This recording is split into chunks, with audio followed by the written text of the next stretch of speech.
नमस्कार, सूर्य समाचार आप देख रहे हैं। आपके साथ मैं श्वेता राजपूत। बिहार में बाबा बागेश्वर का बड़ा बयान आया है। बिहार में कथा पर बवाल पर अपनी प्रतिक्रिया उनकी तरफ से दी गई है। हम हिंदुओं को एक करके ही छोड़ेंगे, ना भारत को बंटने देंगे, ना हिंदुओं को घटने देंगे, ये उनकी तरफ से कहा गया है। ये देश रघुवर का है, बाबर का नहीं है, ये भी उनकी तरफ से कहा गया है। तो ये बड़ा बयान बिहार में बाबा बागेश्वर ने दिया है। बिहार में कथा पर बवाल पर प्रतिक्रिया उनकी तरफ से दी गई है। हम हिंदुओं को एक करके छोड़ेंगे, उनकी तरफ से कहा गया है। ना भारत को बंटने देंगे, ना हिंदुओं को घटने देंगे। ये देश रघुवर का है, बाबर का नहीं, ये उनकी तरफ से कहा गया है। दरअसल बिहार में कथा करने के लिए वो पहुंचे और उसको लेकर एक बवाल हुआ। उसको लेकर ये प्रतिक्रिया उनकी तरफ से दी गई है। हम हिंदुओं को एक करके छोड़ेंगे, न भारत को बंटने देंगे, न कि हिंदुओं को घटने देंगे, ये उनकी तरफ से कहा गया है। ये देश रघुवर का है, बाबर का नहीं। राम के राष्ट्र में राम की कथा तुम रोक लोगे?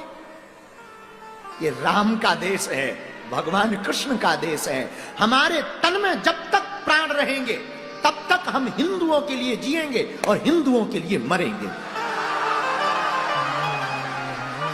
बहुत से लोगों को बिहार आने पर बड़ी आग लगती। हम देख रहे 2-3 दिन से मीडिया पर बड़े बवाल छाए। बाबा को आने दो, हम घेरेंगे, हम मारेंगे। ठटरी के बरे, नक्कटा, मूसर चंद, हलवा नाथ, अरे घेरेंगे, मारेंगे। क्या तुम्हारे बाप का देश है भैया?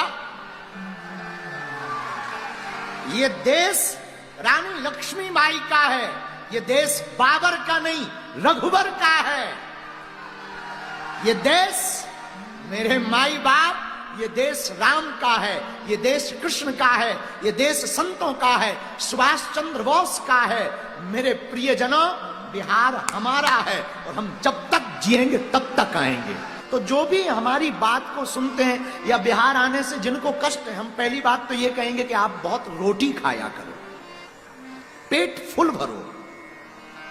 दूसरी बात, हमारा आपसे विवाद क्या है जो आप हमें रोकते हो, आप हमें गाली देते हो? हम करते क्या है? क्या हम किसी पार्टी के लिए आते हैं या हम वोट मांगते हैं? हम तो हिंदुओं को एकजुट करने आते हैं। और पूरे देश में हम जा रहे हैं, कोई नई बात थोड़ी है, पूरे देश में जा रहे हैं। हमारा उद्देश्य यह है, जब तक हमारे तन में प्राण है हम हिंदुओं के पक्ष में बोलेंगे, हिंदुओं को एक करके ही छोड़ेंगे। क्योंकि हमारी भारत माता के ऑलरेडी बहुत टुकड़े हो गए। अब भारत को हम बंटने नहीं देंगे, अब हम हिंदुओं को घटने नहीं देंगे। तो जिनको भी हमारे बिहार आने से बुरा लगा हो और जिन्होंने भी जो भी कहा हो, सेम टू यू।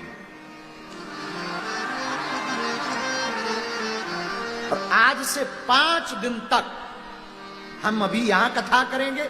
आप हमें ज्यादा रोकोगे, हम फिर कथा करेंगे। आप हमें और रोकोगे, हम और कथा करेंगे। आप हमें और रोकोगे, हम यहीं मठ बनाएंगे।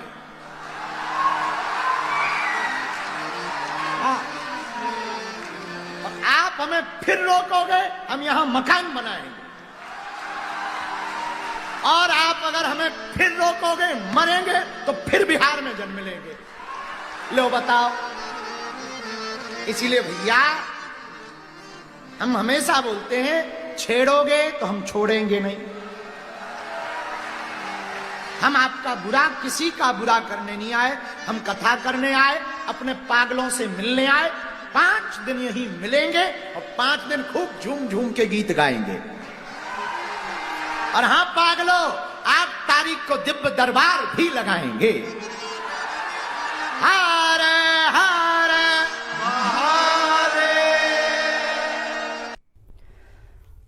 तो बाबा बागेश्वर की तरफ से ये बयान दिया गया है। दरअसल कथा वो करते हैं और बिहार जाते हैं तो कुछ लोगों को तकलीफ होती है, ये उनकी तरफ से कहा गया है। कुछ लोग परेशान हो जाते हैं, उनकी समस्याएं खड़ी हो जाती हैं। उनको जवाब उनकी तरफ से दिया गया है कि अगर परेशानी होती है तो हम बार बार आएंगे और यहीं पर जन्म लेंगे, यहीं पर घर बनाएंगे। ये तमाम बड़ी बातें उनकी तरफ से कही गई है कि अगर हमको आप छेड़ेंगे तो हम छोड़ेंगे नहीं। इसी पर चर्चा भी हम कर लेते हैं कि आखिर ये स्थिति क्यों पैदा हुई कि उनको इस तरीके का बयान देना पड़ा, इस तरीके की प्रतिक्रिया जो लोगों के सामने आ रही थी उस पर ये बात कहनी पड़ी। हमारे साथ संदीप मिश्र हमारे साथ संवाददाता न्यूज रूम से जुड़ चुके हैं। संदीप, क्योंकि अभी हम सुन रहे थे बाबा बागेश्वर को, उनकी तरफ से जो बातें कही गई कथा को लेकर, देखिए कथा तो वो करते हैं देश भर में, अलग अलग कोने में पहुंचते हैं, लेकिन बिहार में जब वो आते हैं तो इस तरीके से खलबली क्यों मच जाती है? श्वेता, ये बात सिर्फ बिहार की ही नहीं है, देश के किसी भी हिस्से में जाते हैं। अभी कुछ दिन पहले दिल्ली में चुनाव था, दिल्ली में भी बाबा बागेश्वर की दो कथाएं थी। चाहे वो विधानसभा चुनाव की बात कर लें आप या फिर लोकसभा चुनाव की बात कर लें, पीछे इससे हरियाणा में चुनाव था, यूपी में, लगातार देश के अलग अलग हिस्सों में बागेश्वर धाम सरकार जाते रहते हैं। पंडित धीरेन्द्र कृष्ण शास्त्री की लगातार कथाएं हो रही हैं और ये कथाएं कोई चुनाव के मद्देनजर नहीं की जाती हैं। चुनाव कथा का शेड्यूल पहले से ही तय होता है, फिक्स होता है कि उनकी कथाएं कहां कहां पर हैं। लिहाजा इस पर किसी भी प्रकार का प्रश्न उठाना कहीं ना कहीं ये खुद राजनीतिक दलों के जो मुखिया हैं उनको सवालों के घेरे में खड़ी करता है। और खास करके जो बिहार की बात आप कर रही हैं, बिहार में इस साल के लास्ट तक चुनाव होना है। ऐसे में कहीं ना कहीं तमाम ऐसे दल हैं, किसी का नाम लेना ठीक नहीं है, लेकिन तेजस्वी यादव लगातार सवाल उठा रहे हैं इनकी कथा पर, तो कहीं ना कहीं उनके सवालों पर भी प्रश्न चिन्ह खड़ा होता है।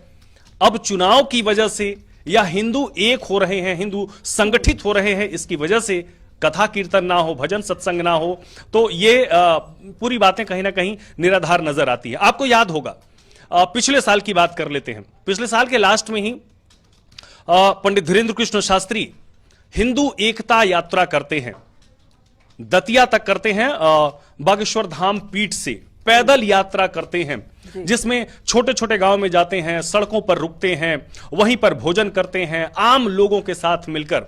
तो उनका एकमात्र उद्देश्य है हिंदुओं को एक करना, जो तमाम बुराई और तमाम कुरीतियां हैं उन्हें दूर करना, भारत को, राष्ट्र को सशक्त करना, एकत्रित करना। अब ऐसे में अगर कहीं ना कहीं कोई सवाल उठाता है तो वो सवाल सीधे तौर पर निराधार ही होता है। श्वेता, बिल्कुल संदीप, देखिए क्योंकि अगर कोई कथावाचक है या कोई संत है, कोई धर्म गुरु है, वो अगर कथा सुनाते हैं, वो पहुंचते हैं, और क्योंकि आस्था लोग रखते हैं, श्रद्धालु भारी संख्या में पहुंचते हैं उनको सुनने के लिए, और क्योंकि खासतौर पर उन्होंने कहा कि मैं कोई पार्टी का प्रचारक नहीं हूं बल्कि हिंदुत्व का प्रचारक मैं हूं, और हिंदुत्व को आगे बढ़ाने के लिए हम हर चीज करेंगे। अब बिल्कुल ठीक कह रही हैं श्वेता, आपको सोचना पड़ेगा। ये जो भी सवाल उठाता है पंडित धीरेन्द्र कृष्ण शास्त्री पर, उसे ये विचार करना होगा कि आज मत, मजहब, पंथ और संप्रदाय में देश कहीं ना कहीं बढ़ता जा रहा है। आज के समय में सिर्फ रोजगार की आवश्यकता नहीं है, रोजगार के साथ संगठित होने की आवश्यकता है। समाज में जो ऊंच नीच का भेदभाव है उसे दूर करने की आवश्यकता है। और कहीं ना कहीं बागेश्वर धाम पीठ के जो पीठाधीश्वर हैं पंडित धीरेन्द्र शास्त्री, वो लगातार यही कर रहे हैं। वो आदिवासी लड़कियों का विवाह करवाते हैं, वो कथाओं से जो भी पैसे पूरे साल में इकट्ठा करते हैं, महाशिवरात्रि के दिन विवाह करवाते हैं।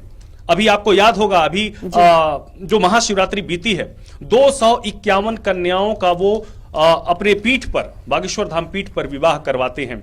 वो ऐसी गरीब, शोषित, वंचित लड़कियां हैं जिनके किसी के माँ बाप नहीं हैं, कोई बड़ी मतलब बुरी तरीके से जो अपना जीवन बिता रहा है, ऐसी लड़कियों की तलाश की जाती है, उनका विवाह करवाते हैं। जो पैसे इकट्ठा होते हैं कथा से, जो उन्हें पारिश्रमिक मिलती है कथा से, उस पैसे से वो कैंसर का अस्पताल बनवा रहे हैं, उस पैसे से अन्नपूर्णा रसोई चला रहे हैं, जहां पर 20,000 से ज्यादा की संख्या में प्रतिदिन गरीब, शोषित, वंचित लोग आते हैं और भोजन प्रसाद पाते हैं। तो उनका जो एक एक पल, एक एक क्षण जो है, वो कहीं ना कहीं जन सेवा में, समाज को एक करने में बीत रहा है। यही वजह है कि इस बार कन्या विवाह से पहले ही प्रधानमंत्री नरेंद्र मोदी जाते हैं बागेश्वर धाम पीठ पर, और वहां पर वो कैंसर अस्पताल का जो है वो भूमि पूजन करते हैं। विवाह में महामहिम राष्ट्रपति द्रौपदी मुर्मू जाती हैं। तो कहीं ना कहीं एक लोगों के मन में ये सवाल जरूर हो जाते हैं, या खास करके अगर इसके इस राजनीतिक पक्ष की अगर हम बात करते हैं तो लोगों के मन में ये हो जाता है कि उनकी एक अपील पर, एक आह्वान पर कहीं अगर हिंदू इकट्ठे हो गए, हिंदू एकत्रित हो गए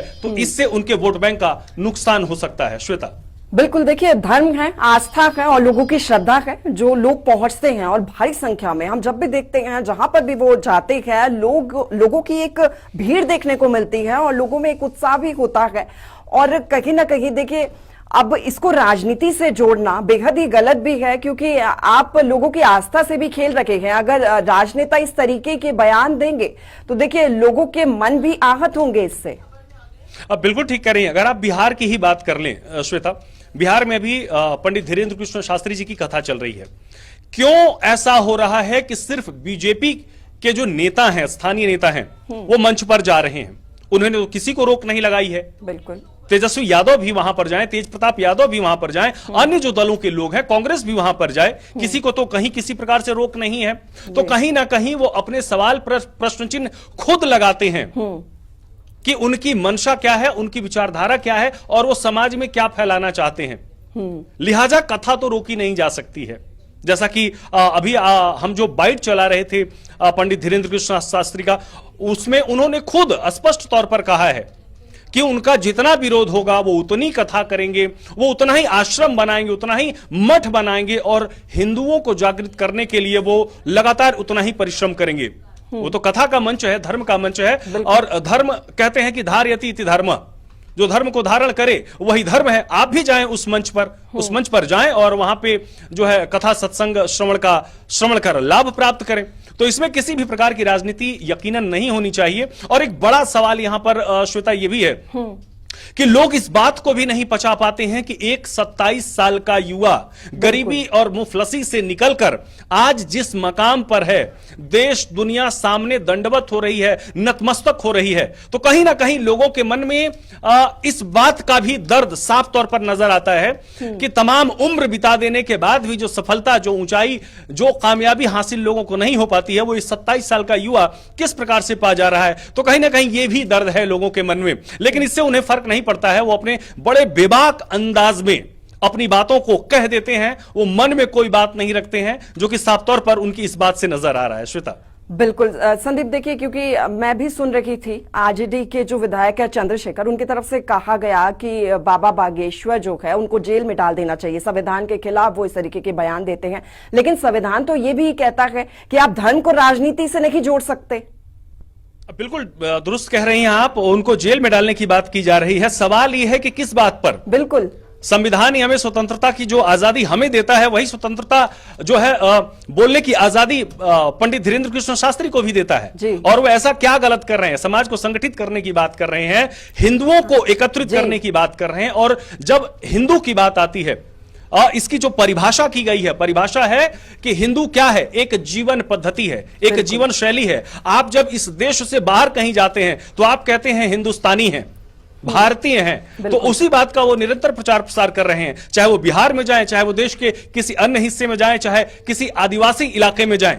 वो क्या कर रहे हैं? धर्मांतरण को रोकने का कार्य कर रहे हैं, हिंदुओं को की जीवन शैली को बेहतर करने का काम कर रहे हैं, ऊंच नीच के भेदभाव को दूर करने का काम कर रहे हैं। आपको याद होगा, हम लगातार ये सवाल उठाते हैं कि तमाम क्षेत्र में जो है किसी दलित लड़के को घोड़ी नहीं चढ़ने दिया गया। देखिए कि वो क्या कार्य कर रहे हैं। इस बार आपको याद होगा कि बागेश्वर धाम पीठ में जब विवाह 251 कन्याओं का, निर्धन कन्याओं का जब विवाह का उन्होंने आयोजन किया, तो 100 से ज्यादा उन्होंने घोड़े मंगवाए और उसमें वही दलित, शोषित, वंचित आदिवासी लड़के थे जिन्हें घोड़े पर बैठाकर उन्होंने विदा किया। तो कहीं ना कहीं वो जो समाज में कार्य कर रहे हैं, और इसको राजनीति से जोड़ना बिल्कुल भी सही नहीं है।